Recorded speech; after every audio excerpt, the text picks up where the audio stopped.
Okay, today we are going to talk about conspiracy theories on the New World Order. And to answer the question in a sentence, yes, I do believe it's real. I am a conspiracist, and let me tell you why. Okay, now I'm not this extremist tinfoil hat here when I talk about the Illuminati.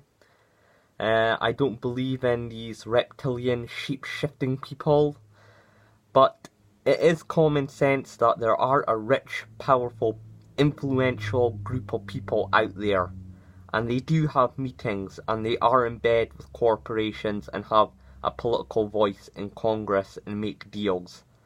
And with all form of power, it corrupts. So these people are corrupted, powerful people. If these people are in bed with corporations and politicians, it's just common sense that they're corrupt too. This is not Alex Jones bullshit. If anything, Alex Jones is either paid by the government to make anyone who questions the government look like they're completely bonkers off their mind, or maybe he's just bonkers all on his own, or maybe he's controlled opposition.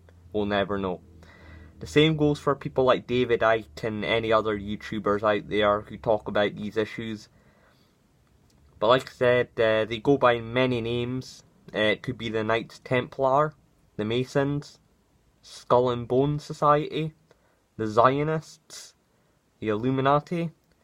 But even if it is, it can't be any of those, as something that secret cannot be heard of in the mainstream. So if it does exist, it probably operates by a name that we don't know about. But an idea of one group of people pulling the strings and controlling world events. Now, there is plenty information about all these individual groups I've just mentioned, so I'm not going to get into detail, but they all vary in both time and different locations. Plus, it's always fun to theorise. So we can predict if there's a secret society out there. What exactly is their plans and motivates them to do what they do? And how do we stop them? So I'm just going to go through the many possibilities of what this order is up to. Now I'm going to call the society I'm referring to as New World Order. They might not go by that name, but that's just the familiar name for a secret society, so I'm just going to call them that, even if they aren't called that. So maybe they invented that word themselves as a form of controlled opposition, who knows. But I'm just going to use that term. Now, like I said, I don't have a name for it, and I don't want to discredit the other groups if they aren't the ones behind things, so sorry if the New World Order doesn't control things and I'm using your name, but you know what I'm trying to do here. So, enough about terminology. Now, if the New World Order exists, they more than likely are in the United States, in the name New World.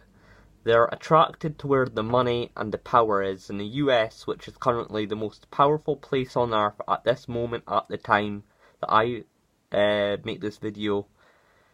Now, in this scenario, the Order control everything, from politicians, corporations, news outlets, education system, to media, pop culture, technology, films, music, and gaming, to even influencing how people talk and behave. How scary. You probably think, world domination is impossible. How can a small group of people control over 7 billion? Sorry about that. 7 billion? Well, just look at China.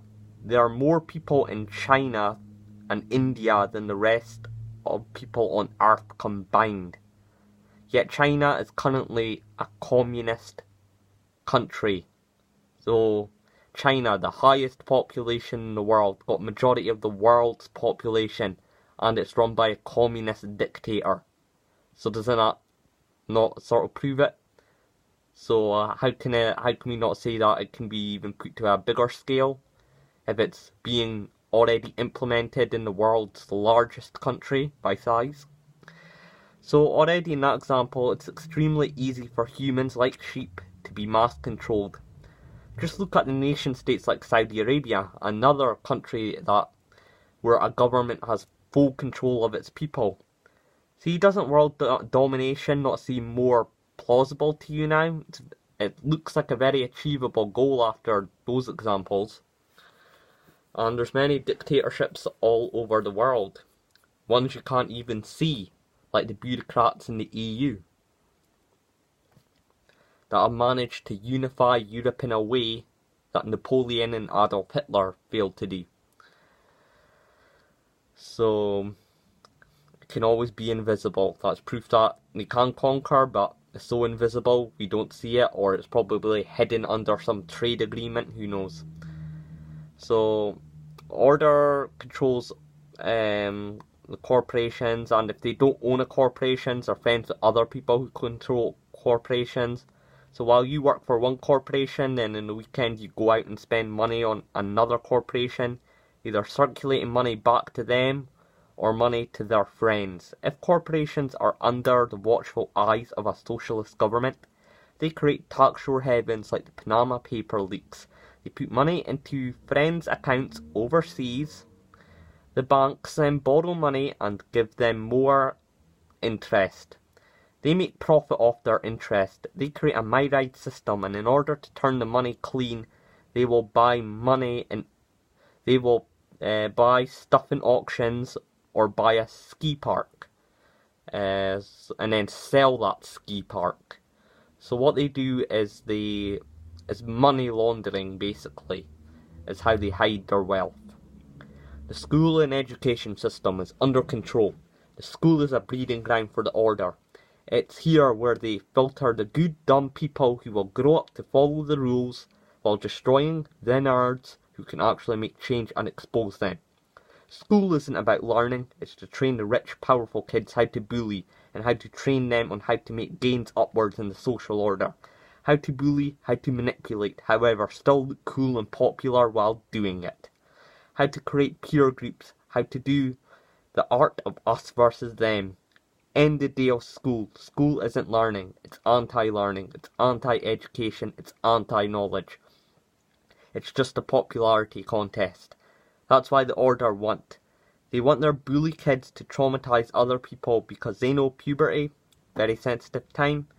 Any disruption in that period can ruin a person's life forever.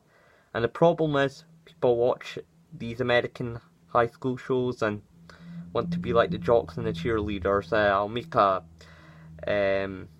video about the education system, but I'm trying to summarize this video for now. So, but it's gonna get to a rate when they install CCTV cameras will look at you. It's been proven that they're spying on you on Twitter, on Facebook, NSA, Edward Snowden revelations. They're going to take advantage. I predict that they may even take advantage of future wearable technology, man. Like, people will be so, they'll think it's so cool being able to take pictures with their eyes and watch films in their head that, who knows, we might become so robotic that they can just put microchips in our brains to monitor our thoughts, and then even put cyanide in these chips, so we even think wrongly, they just release the cyanide and then we die. I know that's a bit far-fetched, but that's just a far-fetched prediction, so yeah. We're all aware of the NSA leaks, although there was outrage. The defense was, well, I have nothing to hide. They're doing it for my safety. Well, there's a saying, a man who gives up his freedom for security deserves neither. If the NSA really was to stop terrorists, then why has it been spying on countries like Germany and Brazil, ally countries? Why was it trying to protect other people's security beyond its own borders? Don't these other countries not have their own intelligence agencies of their own? And allies of the USA, so why surveil on them? Yes, countries spy on each other. Heck, countries even fly warplanes on other people's airspaces to test reaction time. But if the NSA was to stop crime, why has it lost the drug war, the war on terror, gun attacks? Heck, the TSA currently has not even caught a single terrorist, despite the fact that you're more likely to be killed by a cop, a government official, than a terrorist by 8 times. Just proves that NSA isn't about safety, but about snooping on your private information and selling that information to the corporations they control and to have full control of other nations, because power is no longer guns but in technology. The Order control pop culture, movies, music and gaming. The Order use art because they know music and films get to people's emotions.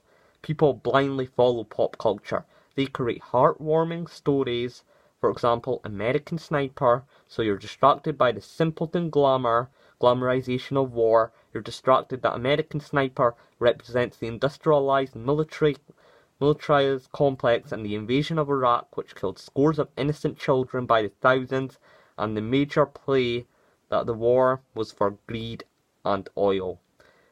But none of that is mentioned in the film. So yeah, there are two types of scapegoating. Bullying someone is based on discrimination, and a phobia is an irrational fear. Not exactly hatred, but fear leads to hatred. The Order know it's not acceptable for people to scapegoat because people can explain why they scapegoat, but a phobia is more irrational, so they play on that more to trick people into war and create shows like NCIS to fuel that propaganda. The Order attack airports. They want people to be so isolated. They already hate how the internet creates digital interaction amongst the global community. They also don't want, they want to target the airports, make Muslims look like terrorists, so you're afraid to go to Muslim countries and interact with Muslims, and it leads to the phobia working. The Order want to keep you dumb. They want you to live a simpleton life of eat, shit, sleep, work, pay your taxes, be a good little corporate slave, work 9 to 5, Monday to Friday, and come back home watching TV all day, which they control, just so your sleep-deprived ass can go back to work and repeat the same old process, and give you shit pay but just enough to keep you crawling back. They want you to live a life of uncertainty. They much rather you just spend your 2 days of freedom of Saturday and Sunday just getting shit-faced drunk and just spending money on other corporations that they control. The world is shit, but the Order make you want to think the world is butterflies and fairies, so you can continue getting jacked by them. The Order control pop music. Music was always a form of expression to reflect what the world really is, so we could talk about certain issues and try our best to work on them. But the Order has hijacked that once again with fairies and unicorns. Once again they want to infiltrate it with crap. When you have a dumbed down population which you successfully bred in the schooling system, they aren't going to be intelligent, and they're going to like the music. They're going to like cheap music like how they like cheap fast food. Cheap, plentiful and everywhere. Psychologists show that if pop music is played enough, it can be addictive despite its crap. You see, it's brainwashing, because of rhythmatic beats just naturally light up our reward system in the brain.